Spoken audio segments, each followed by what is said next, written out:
ஒன்றை நீங்கள் ஆழமாக எப்பொழுதுமே உள்வாங்கிக் கொள்ள வேண்டும். நம் மனதிலே எப்பொழுதும் இந்த வார்த்தை இருக்க வேண்டும். நாம் கேட்கிற எந்த துவாவும் வீணாகாது. வாழ்க்கையில் எந்த துவாவும் வீணாகாது. கிடைப்பதற்கு முன்பின் ஆகலாம். கிடைப்பதற்கு இந்த மாதம் கேட்டது அடுத்த மாதம், அல்லது இன்னும் 4 மாதம் கழிச்சு, அல்லது 1 வருஷம், அல்லது 4 வருஷம் கிடைக்கும். வீணாகாது. துவா வீணாகாது. நிச்சயமாக அல்லாஹ் அந்த துவாவிற்கு பதில் தருவான். ஏதோ ஒரு ரூபத்தில் தருவான். ஒன்று கேட்டதை கொடுப்பான், இல்லை என்றால் அந்த துவாவின் மூலமாக நமக்கு வர இருக்கிற ஆபத்தை பாதுகாப்பான். சொல்றி கேட்டிருக்கமா இல்லையா? நிமிஷத்துல என் தலையே போயிருக்கும். நிமிஷத்துல அந்த ஆக்சிடென்ட்ல நான் விழுந்திருப்பேன். 1 செகண்ட் தான், எப்படியோ தப்பிச்சேன். அது யாரோ செய்த துவா, அல்லது நாம் வாழ்க்கையிலே முன்னால் செய்த துவா. சகோதரர்களே, எந்த காலகட்டத்திலும் இதுதான் மூமியின் நம்பிக்கை. எந்த ஒரு நெருக்கடியான நிலை வந்த பொழுதிலும் கூட நாம் மனம் தளர்ந்து விடக்கூடாது. உறுதியான எண்ணத்தோடு அல்லாஹ் இருக்கிறான் என்ற நினைப்போடு நாம் பயணிக்க வேண்டும் என்பதை தான் இஸ்லாம் அழகாக நமக்கு கற்றுத்தருகிறது. ரசூலுல்லாஹி ஸல்லல்லாஹு அலைஹி வஸல்லம் சொல்வார்கள், அஜபன் லி அம்ரில் மூமின், ஒரு மூமினுடைய விஷயம் எல்லாமே ஆச்சரியமாக இருக்கிறது. இன்ன அம்ரஹு குல்லஹு கைருன், அவர் செய்கிற எல்லா விஷயமே அவருக்கு நலமாகத்தான் வந்து விடுகிறது. வலைஸ தாலிக இல்லா லிமூமின், மூமினுக்குத்தான் அல்லாஹ் இப்படியான ஒரு பாக்கியத்தை தந்திருக்கிறான். என்ன? இன் அசாபத்துஹு சர்ராஉ ஃபஷக்கர ஃபகான கைரன் லா, அந்த மனிதனுக்கு ஏதாவது ஒரு சந்தோஷமான நிகழ்ச்சி நடந்தால், மகிழ்ச்சிகரமான செய்தி நடந்தால் அல்லாஹ் அவருக்கு சுக்ரியா செய்கிறார், நன்றி செலுத்துகிறார். யா அல்லாஹ், நான் நினைத்ததை போன்று என்னுடைய வியாபாரம் போய்கொண்டிருக்கிறது, லாபகரமான நிலை, நல்ல ஒரு முன்னேற்றம், நான் நினைத்தது போன்று உண்டான குடும்ப அமைப்பு, நான் நினைத்ததை போன்று உண்டான என்னுடைய பிள்ளைகளுடைய எதிர்கால திட்டமிடல் எல்லாம் சிறப்பாக போயிட்டு இருக்கு. யா அல்லாஹ், உனக்கே எல்லா புகழும், நன்றி. அல்லாஹ்வின் தூதர் சொன்னார்கள், ஃபகான கைரன் லா, அவருக்கு சந்தோஷம், உடனே நன்றி செலுத்தினார். அல்லாஹ் அவருக்கு அதை நன்மையாக மாற்றுகிறான். வைன் அஸாபத்துஹு லர்ரா, அவருக்கு ஏதாவது ஒரு தீங்கு ஏற்பட்டு விட்டால், கவலை ஏற்பட்டு விட்டால், மனதால் ஏதாவது துவண்டு விடக்கூடிய விஷயங்கள் நடந்து விட்டால், ஃபஸபர, அதிலே பொறுமையாக இருக்கிறார். எல்லாம் அல்லாஹ்வுடைய நாட்டம் என்று பொறுமை காக்கிறார். ஃபகான கைரன் லா, அந்த பொறுமை காக்கக்கூடிய விஷயமும் அவருக்கு நன்மையாக மாறுகிறது என்று நபிகள் பெருமானார் ஸல்லல்லாஹு அலைஹி வஸல்லம் அவர்கள் சொல்லித்தரக்கூடிய விஷயத்தை நாம் பார்க்கிறோம். எனவே அன்பர்களே, இன்னைக்கு கவலையினுடைய உச்சகட்டத்திலே மனிதர்கள் வாழ்வதை பார்க்கிறோம். WHO என்று சொல்லக்கூடிய வேர்ல்டு ஹெல்த் ஆர்கனைசேஷன் அது சொல்லுகிறது, உலகத்தில் எது பெரிய நோய், பெரிய நோயாக எது இருக்கிறது, இதய சம்பந்தப்பட்ட நோயா, அல்லது புற்றுநோயா, அல்லது வேற ஏதாவது ஸ்ட்ரோக் மாதிரி உண்டான விஷயமா? கிடையாது. ஸ்ட்ரெஸ் தான் பெரிய நோய், கவலை தான் பெரிய நோய். கவலை தான் எல்லா நோய்களுக்கும் மூலதனம் என்று சொல்லுகிறது. சிறுவர்களிலிருந்து பெரியவர்கள் வரை கவலையினால் பாதிக்கப்படுவதை பார்க்கிறோம். அப்படிப்பட்ட கவலையில் இருக்கக்கூடியவர்களுக்கு மாணவி ஸல்லல்லாஹு அலைஹி வஸல்லம் எந்த மாதிரியான போதனைகளை தந்திருக்கிறார்கள் என்பதை நாம் கவனிக்க வேண்டும். எனவே கவலை ஒரு மனிதனுக்கு உச்சகட்டமாக கூட கூட நல்ல நிலையில் இருப்பவரும் கூட சில நேரங்களிலே கொஞ்சம் தடுமாறி விடுகிறார் இல்லையா?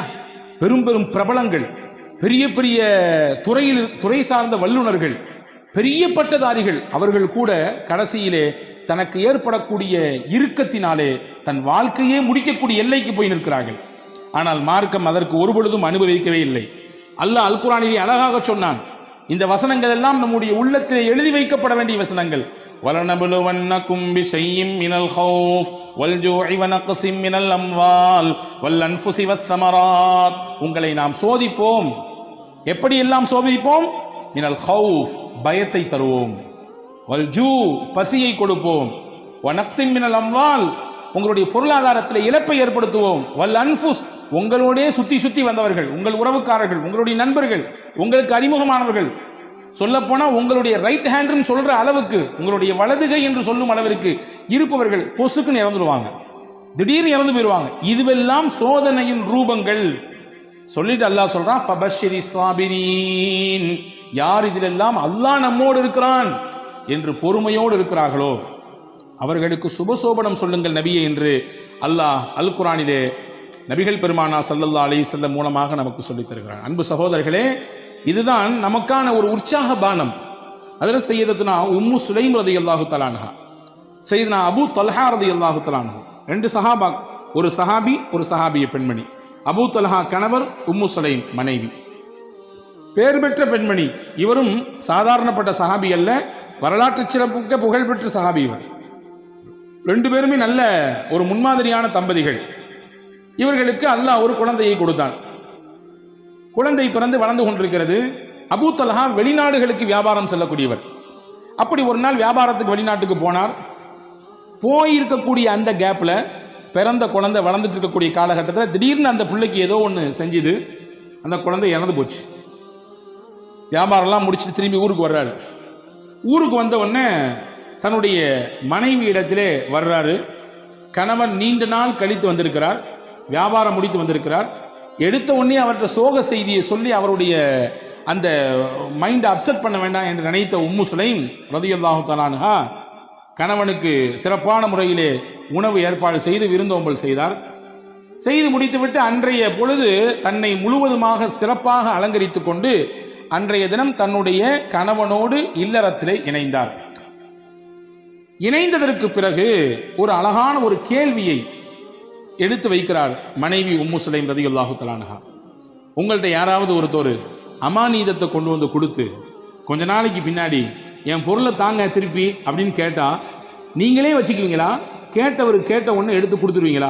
என்னம்மா இது கேள்வி? அமானீதம் சொல்லி கொடுத்துட்டா உரியவங்க வந்து கேட்டால் கொடுக்கத்தானே செய்யணும். கொடுக்க மாட்டான், இது என்னோடது, நீங்கள் உங்களை யாருன்னு எனக்கு தெரியாது என்று சொன்னால் இது மோசடி அல்லவா? இது அநியாயம் இல்லையா? அக்கிரமம் இல்லையா? இதானே சரி? ஆமாம், இதான் சரி. உம்மு சுலைம் ரலியல்லாஹு தஆலா அன்ஹா தன்னுடைய கணவனிடத்திலே சொன்னார்கள், அல்லாஹ் நமக்கு அமானிதமாக பிள்ளையை தந்தான், கொடுத்தவனே எடுத்துக்கொண்டான். கொடுத்தவனே எடுத்துக்கொண்டான். நம்முடைய சக்தி எங்கே இருக்கிறது? அல்லாஹ்வின் சக்தியாச்சே. எனவே இன்னைக்கு எந்த குறையும் இல்லை, எல்லாம் பெர்ஃபெக்ட், 100%. கணவனுக்கும் எந்த பிரச்சனையும் இல்லை, மனைவிக்கும் எந்த பிரச்சனையும் இல்லை. குழந்தை ஏன் இல்லை? அல்லாஹ் நாடவில்லை, அவ்வளவுதான். இதுதான் உண்மை. எனவே நாம் புரியக்கூடாது நம் சக்தியின் மூலமாகத்தான் பிள்ளை, நம்முடைய ஆற்றல், நமக்கு இருக்கிறது ஆண்மை. இல்லை இல்லை இல்லை, கிடையவே கிடையாது. ஹஜ்ரத் உம்மு சுலைம் சொன்னாங்க, கொடுத்தவன் அல்லாஹ், அவனே எடுத்துக்கிட்டான் திருப்பி. அபூ தல்ஹா ஆடி போய் விட்டார். மறுநாள் காலில் போய் அழுதுகிட்டே கண் கலங்கிட்டே ரசூலுல்லாஹ்ட்ட போனார். யா ரசூலல்லாஹ், செய்தியை கேட்டீங்களா? வெளியூருக்கு போயிட்டு வர்றதுக்குள்ள புள்ள இறந்து போச்சு. அது மட்டும் இல்லை, இந்த செய்தியை என் அந்த அம்மா எப்போ சொன்னாங்க தெரியுமா? எவ்வளோ தாமதித்து சொன்னாங்க தெரியுங்களா? எனக்கு வருத்தம் தானே இது என்று ஹஜ்ரத் அபூ தல்ஹா ரலியல்லாஹு அன்ஹு ரசூலுல்லாஹ்விடத்திலே சொன்ன பொழுது ரசூலுல்லாஹ் அழகாக ஒரு துவா செய்தார்கள். பாருங்கள், நபியினுடைய துவாவுக்குரிய சக்தியை பாருங்கள். அல்லாஹ் நமக்கு எடுத்த விஷயத்திலே நாம் கொஞ்சம் பொறுமையாக இருந்தால் தரக்கூடிய பிரதிபலன் நம்மை ஆச்சரியப்படுத்தும், நம்மை அப்படி மெய்சிலிர்க்க வைக்கும். ரசூலுல்லாஹ் அழகா ஒரு துவா செஞ்சார். பாரக்கல்லாஹு ஃபீ காபிரி லைலத்திகுமா, அல்லாஹ் நீங்கள் நேற்று இரவிலே இணைந்தீர்களே அந்த இணைப்பிலே அல்லாஹ் பரக்கத் செய்வானாக. நீங்கள் இரவு நேற்று நீங்கள் கணவன் மனைவி இணைந்தீர்கள், அந்த இணைப்பில் அல்லாஹ் பரக்கத் செய்வானாக. அல்லாஹ் பரக்கத் செய்தான். அழகான ஒரு குழந்தை பிறந்தது. அந்த குழந்தைக்கு ஹஜ்ரத் ரசூலுல்லாஹ் தான் பேர் வச்சாங்க, அப்துல்லான்னு. வரலாற்று எழுதுகிறார்கள், அந்த அப்துல்லாவுக்கு பிறந்த எல்லா பிள்ளைகளுமே சீதேவியா வாழ்ந்தாங்க. பெரிய கல்வியாளராக, குர்ஆனிலே மிகப்பெரிய தேர்ச்சி பெற்றவர்களாக, ஞானவான்களாக, மிகப்பெரிய செல்வாக்கு மிக்கவர்களாக அவர்கள் வாழ்ந்தார்கள் என்பதாக வரலாற்று குறிப்புகள் இருக்கிறது. அப்போ அல்லாஹ் ஒரு விஷயத்தை எடுக்கிறான்னா நம்ம கலங்கக்கூடாது, நம்பிக்கை இழந்துடக்கூடாதுங்கிறத ரப்புல் ஆலமீன் அல்லாஹு தாலா எவ்வளவு அழகாக நமக்கு எடுத்து வைக்கிறான். அதாவது சையதத்துனா ஆயிஷா ரலியல்லாஹு தஆலா அன்ஹா வரலாற்றில் நீங்கள் தெரிந்து கொள்ள வேண்டிய முக்கியமான செய்தி இது. திருக்குர்ஆனிலே நூர் என்ற ஒரு அத்தியாயம் இருக்கிறது. நிச்சயமாக நாமும் படிக்க வேண்டும், வீட்டிலே இருக்கக்கூடிய பெண்களுக்கெல்லாம் படிப்பிக்க வேண்டும். அற்புதமான அத்தியாயம். அதில் சையதுனா உமர் ரலியல்லாஹு அன்ஹு சொன்னார்கள், அல்லிமூ நிசாக்கும் சூரத்தன் நூர், உங்கள் வீட்டிலே இருக்கக்கூடிய பெண்களுக்கெல்லாம் சூரா நூரை சொல்லிக் கொடுங்கன்னா. பெண்களுக்கு தேவையான அத்தனை விஷயங்களையும் அல்லாஹ் சொல்லுகிறான். எங்க ஹஜ்ரத் ஓதுறதே பெருசா இருக்குது, எங்கிட்டு போய் அதுலேருந்து படிச்சு கொடுக்குறது, அதுலேருந்து இல்லை கருத்தை எப்படி உள்வாங்கிக் கொள்வது, அவ்வளவு செய்திகள் இருக்குது. சின்ன சூறா தான். ஒவ்வொரு வீட்டிலும் இருக்கக்கூடிய பெண்கள் வாசிக்க வேண்டிய, பெண்கள் உள்வாங்கக்கூடிய, பெண்கள் தங்கள் வாழ்க்கையில் செயல் வடிவம் கொடுக்க வேண்டிய விஷயங்களை அல்லாஹ் அதிலே பதிவு செய்கிறான். அதிலே முக்கியமான ஒரு செய்தி இருக்கிறது. இஃப்கா ஆயிஷா என்று சொல்வார்கள். அல்லாஹு தாலா அதில் சையதுனா முஹம்மது ரசூலுல்லாஹி ஸல்லல்லாஹு அலைஹி வஸல்லம் துணைவியார் விஷயத்திலே ஏற்பட்ட ஒரு அவதூறு, அந்த அவதூறை களைவதற்காக வேண்டி அல்லாஹ் ஒரு 10 வசனத்தை தந்தான். என்ன அவதூறு? நான் பலமுறை உங்களுக்கு சொல்லியிருக்கிறேன், ஞாபகம் இருக்கலாம். நான் ஒரு கோடு மட்டும் போட்டு காட்டுகிறேன். போருக்கு போய் திரும்பி வரக்கூடிய நேரத்தில் எல்லாரும் போய்விட்டார்கள். ஹஜ்ரத் ஆயிஷா அம்மா மட்டும் சுய தேவையை முடிச்சுட்டு வர்றதுக்குள்ளார எல்லாரும் காலி. கடைசியில் எல்லாத்தையும் பார்க்கறதுக்காக நியமிக்கப்பட்டவர், ஏதாவது தவறவிடப்பட்டதா என்பதை பார்ப்பதற்கு நியமிக்கப்பட்ட சஃப்வான் மட்டும்தான் இருந்தார். ரசூலுல்லாஹி ஸல்லல்லாஹு அலைஹி வஸல்லம் அன்பு தோழர் சஹாபி ரலியல்லாஹு அன்ஹு. இவங்க ஆயிஷா அம்மாவை கண்டு ரசூலுல்லாஹ்வுடைய துணைவியார் என்பதை உறுதி செய்து தான் வந்த ஒட்டகையை அமர்த்தி வைத்து அதில் மேலே ஆயிஷா அம்மாவை உட்கார வச்சு கீழே பிடிச்சிட்டு நடந்து வந்தாங்க. ஒட்டகத்தினுடைய கயிறை பிடித்து கொண்டு நடந்து வந்தார்கள். மதீனாவுக்குள்ள என்ட்ரி ஆகும்போது முனாஃபிக்கின்கள்லாம் லட்டு சாப்பிட்ற மாதிரி இருந்துச்சு இந்த நிகழ்ச்சி, அல்வா சாப்பிட்ற மாதிரி. என்ன, எல்லாரும் போயாச்சு, முகமது ரசூலுல்லாஹ்வுடைய துணைவியார் மேலே உட்கார்ந்துருக்காங்க, கீழே வர்றது ஒரு அந்நிய ஆண் சஃப்வான். இதை அப்படி முடிச்சு போட்டு, பொதுவாகவே தானே இயல்பு தானே, நல்ல விஷயம் ஸ்லோவாக போகும், அதே கெட்ட விஷயம் அப்படி தாறுமாறாக பரவும் இல்லையா, தீயா பரவும். இப்படி தீயாக பரவியது மதீனா முழுக்க. நாயகத்தின் துணைவியார் அன்னை ஆயிஷாவையும் ஹஜ்ரத் சய்யிதுனா சஃப்வான் ரலியல்லாஹுவையும் இணைத்து தப்பு தப்பாக பேச்சு. அல்லாஹ் இந்த நிகழ்ச்சி நீண்ட பட்டியல். அல்லாஹ் இதில் யாரெல்லாம் பங்கெடுத்தார்களோ அவர்களுக்கெல்லாம் உலகத்திலும் சோதனையை கொடுத்தான், ஆகிரத்திலும் நிச்சயமாக அதற்கான வேதனை உண்டு என்று குர்ஆனிலே சொன்னான். இந்த நிகழ்ச்சிக்கு அல்லாஹ் பாடம் சொன்னான். இது இல்ல, ஆயிஷா மீது எந்த குற்றமும் கிடையாது, அவங்க பத்தினி, பத்தரை மாத்து தங்கம், அவர்கள் ஒரு தூசு கூட அவர்கள் மீது படவில்லை, அவ்வளவு தூய்மையானவங்க. ஏன்னா தூய்மையானவர்களாக இருப்பதினாலே தான் நாயகத்திற்கு அல்லாஹ் துணைவியாக தேர்வு செய்தான், நாயகத்திற்கு மனைவியாக அல்லாஹ் தேர்வு செய்தான். அல்லாஹ்வால் தேர்வு செய்யப்பட்ட முடிவு அது. எனவே அவர்கள் 100% தூய்மையானவர்கள் அப்படிங்கிறத அல்லாஹ் குர்ஆனிலே 10 வசனங்களை கொடுத்து சொன்னான்.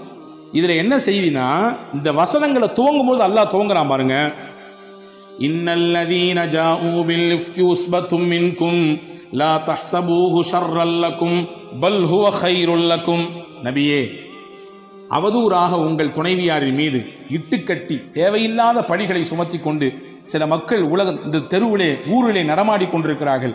லா தஹ்ஸபூஹு ஷர்ரல் லக்கும், இதை தீங்கு கெடுதி என்று நீங்க நினைக்காதீங்க. பல் ஹுவ கைருல் லக்கும், இது நன்மைன்றான் அல்லாஹ், இது நல்லதுன்றான். எப்படிங்க நன்மை? ரசூலுல்லாஹ்வுடைய குடும்பத்தின் மீது இப்படி பழி சுமத்திட்டாங்க, பொறுக்குமா? நமக்கு தாங்குமா? தாங்காது. அல்லாஹ் சொல்றான் நன்மை. எப்படி நன்மை தெரியுமா? நாயகம் இருக்கும் காலத்திலேயே இந்த நிகழ்ச்சி நடந்தது. எனவே அல்லாஹ் அருள் வசனங்கள் இறக்கி உண்மைப்படுத்திட்டான், தூய்மைப்படுத்திட்டான். எந்த பிரச்சனையும் கிடையாது, 100% ரொம்ப தூய்மையானவர்கள் அப்படிங்கிறத அல்லாஹ் குர்ஆனின் மூலமாக நிரூபித்தான். இந்த குர்ஆன் நபியின் காலத்திலே இறங்கியது அந்த வசனம். இன்னைக்கு நம்ம பேசுறோம், நாளைக்கு பேசுவாங்க, 10 வருஷம் கழிச்சு பேசுவாங்க, 100 வருஷம் கழிச்சு பேசுவாங்க. உலக அழிவு நாள் வரை நாயகத்தினுடைய துணைவியார் தூய்மையானவர்கள் என்றதை பேசிக்கொண்டே இருப்பார்கள். வச்சுக்கங்களேன், ஒரு சின்ன கற்பனை, இதே நிகழ்ச்சி நாயகத்தின் வஃபாத்துக்கு பின்னால் நடந்திருந்தால், நாயகத்தினுடைய ஹயாத்துக்கு பின்னால் நடந்திருந்தால், அது இல்லைங்கிறத ப்ரூஃப் பண்ணிடலாம், வேற விஷயம். ஆனா குர்ஆன் வந்திருக்கிறாரே, குர்ஆனினுடைய வசனம் யாரோடு முடிந்து போனது? நாயகத்தோடு முடிந்து போனது. ரசூலுல்லாஹ்வுடைய ஹயாத்தோடு அவர்களுடைய முடிவு குர்ஆனும் खत्म ஆயிடுச்சு. வஹி வராது. வஹி வரக்கூடிய காலத்திலேயே இந்த ஒரு செய்தி நடந்து, இப்படிலாம் கிடையாது, 100% பியூர், உங்க வீட்டு துணைவியார்கள் எல்லாம் அவ்வளவு தூய்மையானவர்கள் அப்படிங்கிறத அல்லாஹு தாலா அருமையான முறையிலே இங்கே உலக மக்களுக்கு பறைசாட்டினான். எனவே இது நன்மைதான், தீமைன்னு நினைக்காதீங்கன்னு அல்லாஹ் சொன்னான். அன்பர்களே, நாம் பார்க்கக்கூடிய விதத்தில் தான் இருக்கிறது. நமக்கு வரக்கூடிய விஷயங்கள் எப்படியானது என்பதை நாம் பார்க்கிற விஷயத்தில் தான் இருக்கிறது. கொஞ்சம் நமக்கு ஏற்படக்கூடிய சிரமங்களில், கஷ்டங்களில் கொஞ்சம் பொறுமையாக இருந்தால் அல்லாஹ் அதற்கு மிகச்சிறந்த பகரத்தை தருவான். ஒரு நிகழ்ச்சியை சொல்லுகிறேன் பாருங்கள். அபூ தல்ஹா ரலியல்லாஹு தஆலா அன்ஹு என்ற ஒரு சஹாபி, நபி ஸல்லல்லாஹு உம்மு சலமா ரலியல்லாஹு தஆலா அன்ஹா, அபூ சலமா ரலியல்லாஹு தஆலா அன்ஹா, இவங்க ரெண்டு பேரும் கணவன் மனைவி, அதே நேரத்தில் சிறந்த கணவன் மனைவி. சிறந்த கணவன் மனைவி ஏன் சொல்றேன்னா, நாயகத்திரத்தில் என்னெல்லாம் கேட்டாங்களோ அதெல்லாம் ரசூலுல்லாஹ்ட்ட கேட்ட விஷயத்தை அப்படியே மனைவிட்டு அப்படி ஒப்பிச்சிருவாங்க. நல்ல விஷயத்தை ஷேர் பண்ணிக்குவாங்க. இன்னைக்கு எதெல்லாமோ பேசுகிறோம், எங்கெங்க உள்ள விஷயத்தெல்லாம் பேசுகிறோம், குடும்ப விஷயத்தை எடுத்து பேசுகிறோம், மற்ற விஷயங்களை, நல்ல விஷயங்களை நாம் நம்முடைய துணைவியார்களோடு பகிர்ந்து கொள்கிறோமா, அதற்கு குடும்பத்தில் நேரம் வைத்திருக்கிறோமா என்றால் பல நபர்களுக்கு கேள்வியிலே இல்லை என்று தான் வருகிறது, இல்லையா? ஹஸரத் அபூ சலமா நபியிடத்தில் கேட்ட விஷயத்தெல்லாம் ஷேர் பண்ணுவாங்க. அப்படி ஒரு நாள் ஒரு விஷயம் சொன்னாங்க. ரசூலுல்லாஹ் இன்னைக்கு ஒரு செய்தி சொன்னாங்க. என்ன தெரியுமா சொன்னாங்க? யாருக்கு அல்லாஹ் ஒரு சோதனையை தந்து அந்த சோதனையிலே அவர் பொறுமையாக இருந்து, இன்னா லில்லாஹி வ இன்னா இலைஹி ராஜிஊன், சோதனைனா இழப்பா இருக்கலாம், கஷ்டமா இருக்கலாம், நெருக்கடியா இருக்கலாம், எதா இருந்தாலும் இருக்கலாம், இன்னா லில்லாஹ் சொல்லிட்டு ஒரு துவா சொன்னார். என்ன துவா? அல்லாஹும்ம அஜிர்னி ஃபீ முஸீபதி வக்லிஃப்னி கைரம் மின்ஹா. யா அல்லாஹ், எனக்கு இந்த இழப்பு ஏற்பட்டிருக்கு, இந்த கஷ்டம் ஏற்பட்டிருக்கு, இதுக்கு நீ தான் கூலி தரணும், நான் இழந்ததை விட சிறந்த பகரத்தை நீ எனக்கு தரணும் என்று ஒருவர் துவா செய்தால் அல்லாஹ் அவருக்கு ஏற்பட்ட இழப்புக்கும் கூலி கொடுப்பான், அவர் இழந்ததை விட மிகச்சிறந்ததையும் கொடுப்பான் அப்படின்னு ரசூலுல்லாஹ் சொன்னாங்கம்மா அப்படின்னு சொல்லி ஹஜ்ரத் அபூ சலமா உம்மு சலமா ரலியல்லாஹு இடத்திலே சொல்லி கொடுத்தாங்க. இது ஒரு செய்தி. கொஞ்ச நாள் கழிஞ்சது உஹது யுத்தத்துக்கு போனாங்க அபூ சலமா, அவருக்கு ஒரு சின்ன காயம் பட்டுச்சு, திரும்பி வந்தாங்க, அந்த காயமே பெருசாகி கடைசியில் அதுவே மௌத்துல போய் விட்டுடுச்சு, இறந்துட்டாங்க. அப்படி ஒரு அந்யுன்யம். அவர்களின் வரலாற்றை நீங்கள் வாசித்தால் கண்ணீர் தொட்டு தான் பக்கங்களை திருப்ப வேண்டும். ஒரு குடும்பமே சேர்ந்து இந்த மார்க்கத்திற்காக தியாகம் செய்த ஒப்பற்ற குடும்பத்திற்கு சொந்தக்காரர்கள், கணவன் மனைவி சின்ன புள்ள, அவ்வளவு சிறப்பான ஒரு வரலாற்றுக்கு சொந்தக்கார பெண்மணி. கணவன் இறந்துட்டாங்க, தன்னந்தனியா மதீனா நிற்கிறாங்க, குடும்பம் கிடையாது, உறவு கிடையாது, யாரும் இல்லை. இப்போ அந்த அம்மாவுக்கு வரக்கூடிய சிந்தனை தான் கணவன் சொல்லி கொடுத்த அந்த ஹதீஸ் ஞாபகத்துக்கு வந்துச்சு. ஞாபகத்துக்கு வந்தவொடனே அந்த அம்மா அந்த ஹதீஸை அதை ஞாபகப்படுத்தி மறுபடியும் இன்னாலில்லா சொல்லிட்டு அல்லாஹும் அஜிர்னி ஃபி முசீபத்தி வஹலிஃப்னி ஹைரம் மின்ஹா இந்த துவா ஓதிட்டு சொன்னாங்க, ஐயு ரஜுலி ஹைரும் மின் அபி சலமா, அபூ சலமா எனக்கு அப்படி ஒரு கணவர், அவரை மாதிரி உண்டா, அவர் இப்போ நான் இழந்துட்டேன், அவருக்கு நிகராக அல்லது அவரை விட சிறந்தவராக எப்படி யார் எனக்கு கணவராக வர முடியும் என்ற ஒரு ஆற்றாமையில் அந்த அம்மா வெளிப்படுத்தினாங்க. அந்த வார்த்தையை வரலாற்றில் எழுதுறாங்க. அந்த அம்மா சொல்லிட்டு சொன்னாங்களாம், என்றாலும் ரசூலுல்லாஹ் சொல்லியிருக்காங்க, அதில் 100 இல்லை 1000 லட்சம் அர்த்தம் இருக்கும், நான் அல்லாஹ்வுக்காண்டி பொறுமையாகிறேன். அப்படியே வரலாற்றின் பக்கங்களுக்குள்ளே போனால் கொஞ்ச நாளைக்கு பின்னாடி அதில் அபூபக்கர் ரலியல்லாஹு பொண்ணு கேட்டாங்க, அபூ சலமா உம்மு சலமாவை மாட்டேன்ட்டாங்க. உமர் ரலியல்லாஹு பொண்ணு கேட்டாங்க, மாட்டேன்ட்டாங்க. கொஞ்ச நாள் கழிச்சு ரசூலுல்லாஹ்வே வந்து பொண்ணு கேட்டாங்க, உங்களை நான் நிக்கா செய்ய ஆசைப்படுறேன், நிக்கா செஞ்சுக்கிட்டாங்க. அன்பு சகோதரர்களே, அந்த அம்மா சொன்ன அந்த வார்த்தைக்கு அல்லாஹ் நிச்சயமாக நம்மை கைவிட மாட்டான், சிறந்த பகரத்தை தருவான், இழப்பு தான், ஈடு செய்ய முடியாத இழப்பு தான், கஷ்டம்தான், பொறுத்து கொள்ள முடியாத கஷ்டம்தான், என்றாலும் ரசூலின் வார்த்தைக்கு நான் முக்கியத்துவம் கொடுக்கிறேன், நிச்சயமாக நான் பொறுமையாக இருக்கிறேன் என்று சொன்னதற்கு அல்லாஹ் கொடுத்த கூலி நபியவே கணவனாக அல்லாஹ் மாற்றி கொடுத்தான். இப்போ நபியை விட உலகத்திலே சிறந்தவர் உண்டா? அபூ சலமாவை விட மிஞ்சியவராச்சே பெருமானா ஸல்லல்லாஹு அலைஹி வஸல்லம். எனவே வாழ்க்கையில் தன்னம்பிக்கை ஒருபொழுதும் இழந்துவிடக்கூடாது. சிரமங்கள் கஷ்டங்கள் வருகிற சமயத்தில் எப்படி ஒரு மனிதன் அதை கையாள வேண்டும், எப்படி தன்னுடைய வாழ்க்கைக்கு அதை அடுத்த கட்டத்துக்கு நகர்த்தி செல்ல வேண்டும், மொத்தமாக மனதால் துவண்டு எதையெல்லாமோ கற்பனை பண்ணிட்டு இப்படிலாம் நடந்துருமா இப்படிலாம் நடந்துருமா என்று யோசித்து கடைசியில் இருக்கிற வாழ்க்கையை நாம் சூனியமாக்கி கொள்ளக்கூடாது என்பதை மார்க்கம் அழகாக சொல்லித் தருகிறது. ஒரு 10 வயது சிறுவன் நடந்த உண்மை சம்பவம். அந்த சிறுவனுக்கு உடலிலே ஒரு பாதிப்பு, தாய் அழைத்து கொண்டு போகிறார். மருத்துவரிடத்துல போய் எல்லாம் விசாரிச்சா கடைசியில் மருத்துவர் சொல்லியிருக்காங்க, புள்ள புற்றுநோயால் பாதிக்கப்பட்டிருக்காரு. அந்த அம்மாவால் தாங்க முடியல. எப்படி தாங்க முடியும்? 10 வயசு குழந்தைக்கு இப்படி ஒரு பிரச்சனைன்னா. பையன் வெளியே வந்தவனை கேட்டான், என்னம்மா எனக்கு பிரச்சனைன்னு. அம்மா சொல்லிச்சு, ஒன்றும் இல்லைடா தம்பி, உன் உடம்புல கொஞ்சம் பூச்சி இருக்காம்மா, வேற ஒன்றும் இல்லை அப்படின்னு சொல்லிச்சு. அந்த பையனுக்கு ஒரு இயற்கை பழக்கம் இருந்துச்சான், வீடியோ கேம் விளையாடுவான், எதையாவது ஷூட் பண்ணிக்கிட்டே இருப்பான். 6 மாதம் எந்த பிரச்சனையும் இல்லை. 6 மாதம் கழிச்சு மறுபடியும் ஹாஸ்பிட்டலுக்கு வர்றான். வந்த உடனே டாக்டருக்கு ஆச்சரியம், என்ன மிராக்கலா இருக்குது, ஆச்சரியமா இருக்கு, எந்த பிரச்சனையுமே இல்லை, எல்லாம் பியூரா இருக்கிறான் பையன், ஒரு புற்று கூடிய அந்த அடையாளமே தெரியலையே அப்படின்னு. அப்போ வெளியே வந்தோன்னு அம்மா கேட்டுச்சான், என்னடா தம்பி செஞ்ச நீ அப்படின்னு. நீ தான் சொன்னாலம்மா என் உடம்புல வந்து பூச்சி இருக்குன்னு, நான் வீடியோ கேம் விளாடும் போதெல்லாம் ஷூட்டிங் பண்ணும்போது நினச்சிக்குவேன், அந்த என் உடம்புல இருக்கக்கூடிய அந்த பூச்சியை நான் சுடுறேன், அந்த பூச்சியை நான் சுடுறேன் என்று ஒவ்வொன்றாக நினைத்து சுட்டேன் என்று அந்த பையன் சொன்ன பொழுது தாய் உணர்ந்ததாம், எவ்வளவு பெரிய ஒரு வார்த்தை, ஒரு நம்பிக்கை அவனுடைய உடம்பிலே மிகப்பெரிய மாற்றத்தை தந்திருக்கிறது என்று. எனவே அல்லாஹ் இருக்கிறான், எந்த கட்டம் வந்தாலும், எந்த சிரமங்கள் வந்தாலும், எவ்வளவு பெரிய நெருக்கடிகள் கவலைகள் வந்தாலும் அவன் இருக்கிறான் நம்மோடு என்ற எண்ணத்தோடு வாழ்க்கையில் நாம் பயணித்தால் எவ்வளவு